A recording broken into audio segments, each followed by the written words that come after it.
तो one piece chapter 1164 finally हमारे सामने है एंड लिटरली यार गॉड वैली इंसिडेंट जहाँ से शुरू होता है और जैसा वो चल रहा है ये one of the best back story है। तो चैप्टर वहीं से स्टार्ट होता है जहां इसका लास्ट चैप्टर खत्म हुआ था। उन्होंने रॉक्स पर डॉमी रिवर्सी परफॉर्म किया है एंड फिलहाल रॉक्स उसे रजिस्ट कर रहा होता है। इसी बीच वो एक दूसरे के साथ एक टीजिंग बैटल भी करते हैं क्योंकि ऑब्वियस सी बात है रॉक्स को तो इन्होंने डेडपुल की तरह हवा में उठा रखा था तो वो और कुछ कर भी नहीं सकता था। तो रॉक्स इस टीजिंग बैटल की शुरुआत करते हुए बोलता है कि डेविड ई जोन्स पहले इस वर्ल्ड का किंग हुआ करता था और ये सुनकर ईमू तो जैसे बावला ही हो जाता है। लेकिन रॉक्स यहाँ रुकता नहीं है, वो ईमू को और चिढ़ाते हुए बोलता है कि एक दिन डेवी जोन्स की विल को कोई इनहेरिट करेगा और जो प्रॉमिस था उसे फुलफिल करेगा। और एक बात बता, तू सबसे ज्यादा डरता किससे है, डेवी से या जॉय बॉय से? लेकिन यहाँ ईमू डेवी का नाम सुन के बहुत ज्यादा गुस्सा हो रहा था। ऑन दी अदर हैंड जब एगहेड में उसने जॉय बॉय की हाकी को सेंस किया था वहां पर वो बुरी तरह से डर गया था। तो इससे अंदाजा लगाया जा सकता है कि ईमू डरता किससे था और नफरत किससे करता था। खैर ईमू भी कहाँ पीछे रहने वाला था, वो रॉक्स को जवाबी हमला करते हुए बोलता है कि एक जाइंट नेशन है जहाँ के लोगों को वो एज अ सोल्जर यूज करेगा। ये सुनकर रॉक्स का भी वही रिएक्शन था जो ईमू का डेवी के बारे में सुनकर था। रॉक्स गुस्से में कहता है कि हेरल्ड से दूर रहो, वो सिर्फ पीस चाहता है। मतलब आप देख सकते हो कि रॉक्स और हेरल्ड की कितनी ज्यादा लड़ाई हो चुकी थी, स्टिल रॉक्स नहीं चाहता था कि हेरल्ड के साथ कुछ बुरा हो। इसी के बाद ईमू रॉक्स को ऑर्डर देता है डेवी के ड्रीम को खत्म करने का और उसे जमीन पर बुरी तरह से पटक देता है। बिग मॉम उससे बात कर ही रही होती है कि उसे लगता है जैसे वो बेहोश हो रहा है और उसके तुरंत बाद ही वो उठ खड़ा होता है अपने फुल डिमोनिक फॉर्म में, जहाँ बिग मॉम भी बोल रही होती है कि तू अचानक से इतना बड़ा कैसे हो गया।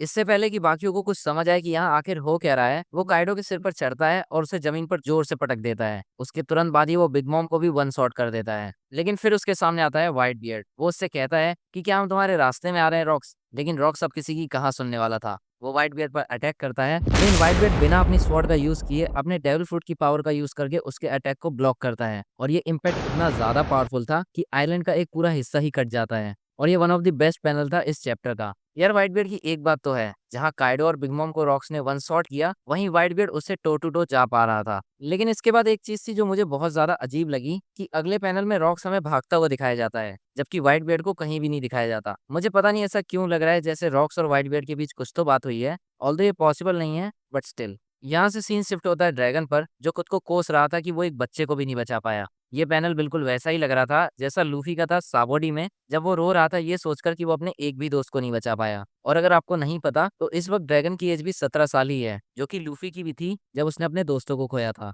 तो हाँ, यहाँ ऑर्डा ने पैरेलल डिजाइन बनाया है दोनों बाप बेटों का। लेकिन आगे चलकर ड्रैगन को ये पता चल गया होगा कि साइंस जिंदा है क्योंकि वो रॉजर पायलट के साथ था और फिर उसके बाद उसने खुद का भी इतना बड़ा नाम कर लिया था। तो ये जानने के बाद कि साइंस जिंदा है, ड्रैगन को थोड़ा तो रिलीफ मिला होगा। वापस आते हैं रॉक्स पर, जिसने अपनी बीवी और बच्चे को ढूंढ लिया था। एरिस उसे देखते ही समझ जाती है कि रॉक्स हार चुका है और वो सी में कूदने के लिए जाने लगती है। तभी रॉक्स उस पर अटैक कर देता है और उन दोनों का काम तमाम होने ही वाला था कि यहाँ वाइल्ड कार्ड एंट्री होती है हमारे चैट पांडा कुमा की और वो इन दोनों को वहां से कहीं और भेज देता है। ये रियली अनएक्सपेक्टेड था कि कुमा आकर ब्लैक बियर्ड को बचाएगा। अब अगर देखा जाए तो कुमा ने ब्लैक बियर्ड और लूफी इन दोनों को ही बचाया है। और इसके बाद आता है वो मोमेंट जो अब तक वन पीस की हिस्ट्री में लोगों को बताया जा रहा था। रॉक्स के सामने खड़े होते हैं रॉजर एंड गाप और ये पैनल लिटरली बहुत ज्यादा कमाल का बना है ओडा सेंसे ने। अब अगर आपको याद होगा जब Luffy Kaido and big mom के सामने खड़ा होता है ये बिल्कुल वैसा ही लग रहा था जहाँ रॉक्स के सामने खड़े होते हैं रॉजर एंड गाप। लेकिन तभी रॉक्स उन दोनों का नाम लेता है। रॉजर कहता है कि ये वॉइस कैसी है। अब ये थोड़ा सा कंफ्यूजिंग पार्ट है क्योंकि रॉजर के पास वॉइस ऑफ ऑल थिंग्स है तो वो उसे सुन सकता था,